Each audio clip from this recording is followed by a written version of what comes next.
లోకాన్ని ఎక్కువ ప్రేమిస్తున్నారండి. అందుకని ఈనాడు చాలామంది దేవుడితో ఉండవలసిన వారు లోకములోకి వెళ్ళిపోయారు.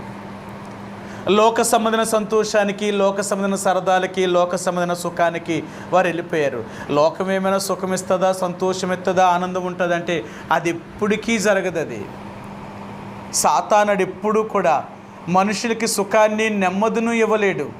కానీ వాడు మాయ మాటలు నమ్ముతున్నారంతే. ఎవరైతే వాడు ఉచ్చులో పడుతున్నారో, ఎవడైతే వారు మాయల్లో పడుతున్నారో వాళ్ళందరూ భయంకరమైన శిక్ష అనుభవించాలా. అదేదో చచ్చిపోయిన తర్వాతే అనుకుంటున్నారా? లేదండి, అది భూమి మీద కూడా చూపిస్తాడు దేవుడు. అందుకని అంటాడు, పాపం అనేది కునుకదు, నిద్రపోదట. మనం చేసే ప్రతి పాపము కూడా మనల్ని పట్టుకుంటుంది. అది మనల్ని వదిలిపెట్టదు. మనం పాపాన్ని వదిలిపెడితేనే కానీ అది మనం వదలదు. ప్రియ సహోదరులారా,